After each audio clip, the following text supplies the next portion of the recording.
Hi, I'm Michael Watson. Thank you very much to the Congress for allowing me to present. I'll be presenting the effect of surgical approach on node harvest and robotic gastrectomy. All authors have no relevant disclosures. Lymphadenectomy at the time of robotic gastrectomy has been shown in multiple studies to improve tumor staging as well as having a therapeutic benefit.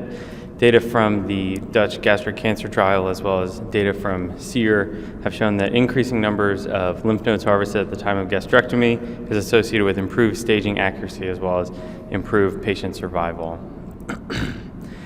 These data have been incorporated into the NCCN guidelines, which recommend a D2 lymphadenectomy for patients undergoing gastrectomy for gastric cancer. A D2 gastrectomy is a lymphadenectomy that includes the lymph nodes in stations 1 through 7, which would be the perigastric nodes and those from the ommenta, as well as the D2 nodes, which are those on the common hepatic artery, the celiac axis, at the splenic hilum, on the splenic artery, and in the hepatoduodenal ligament. In open gastrectomy, an extensive D2 lymphadenectomy is associated with increased blood loss, morbidity, and length of stay. Therefore, while an open, extensive lymphadenectomy is associated with improved oncologic outcomes, it is also associated with increased short-term morbidity. Since the development of minimally invasive techniques, laparoscopic gastrectomy has been shown to have improved short-term outcomes compared to open gastrectomy. This includes shorter length of stay, decreased operative blood loss, less morbidity, and less mortality. Furthermore, robotic surgery is a minimally invasive approach with novel innovations such as articulating wrists on instruments, stereoscopic visualization, improved surgeon ergonomics, as well as the ability to use techniques such as ICG fluorescence for lymphatic mapping. Our institution is a high-volume tertiary referral center. We have transitioned from open surgery to more minimally invasive approaches with the increasing use of surgical robotics over the past 10 years. Currently, our group's preferred approach is robotic gastrectomy for patients with resectable gastric cancer. At the time of gastrectomy, our intent is a D2 lymphadenectomy. This is to leverage the short-term benefits of a minimally invasive approach, the ability to perform a meticulous lymph node dissection. The aim of this study was to evaluate the effect of surgical approach on total lymph node harvest and gastrectomy at our institution, the hypothesis being that robotic approach would be associated with a greater lymph node harvest. We studied patients undergoing gastrectomy for adenocarcinoma in a retrospective fashion from the years 2007 to 2018. The primary outcome was lymph node harvest. We also analyzed patient age, sex, race, BMI, year of surgery, neoadjuvant chemotherapy, and tumor pathologic T classification. We used a chi-square test for categorical variables and a Kruskal-Wallis test for continuous variables. We then performed a multivariable analysis using a multivariable Poisson model created with variables found to be significant from univariate analysis, as in those with a p-value less than 0.15. We then made pairwise comparisons with a least mean squares estimate.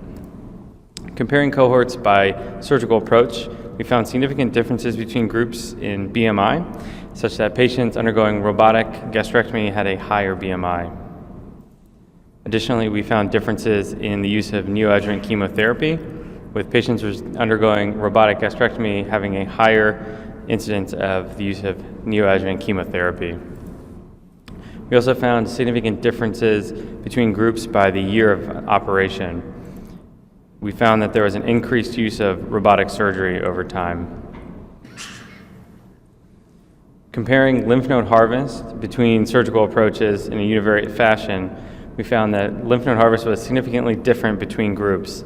The median lymph node harvest for robotic gastrectomy was 36, compared to 17 and 16 for laparoscopic and open. On pairwise comparison, we found that robotic was associated with greater lymph node harvest than both open and laparoscopic, while laparoscopic and open were similar. We then performed a multivariable analysis to identify independent predictors of lymph node harvest in our cohort. We found that surgical approach was an independent predictor of lymph node harvest, We then performed pairwise comparisons between surgical approaches, found that robotic was associated with greater lymph node harvest than open and laparoscopic, while laparoscopic was associated with greater harvest than open. Additionally, we found that BMI was an independent predictor, such that patients with a higher BMI had a higher lymph node harvest. Found greater lymph node harvest for patients with male sex, greater lymph node harvest for patients with higher pathologic T classifications, and greater lymph node harvest for patients with later operations. In conclusion, robotic gastrectomy is associated with a greater lymph node harvest than both open and laparoscopic approaches at our institution. Furthermore, this difference persisted when controlling for confounding variables in our multivariable analysis. There are some limitations to this study. First, our institution is a high-volume tertiary referral center, so these data may not be fully generalizable to smaller centers. Additionally, we do not have long-term oncologic data, such as recurrence or survival. And lastly, there is selection bias between surgical approaches. The surgical approach was determined by a surgeon preference. Furthermore, there was an increasing use of the robotic platform over time, and while we used a multivariable analysis, they may represent a confounder that was not fully teased out of the model. Thank you very much, and I'll take any questions.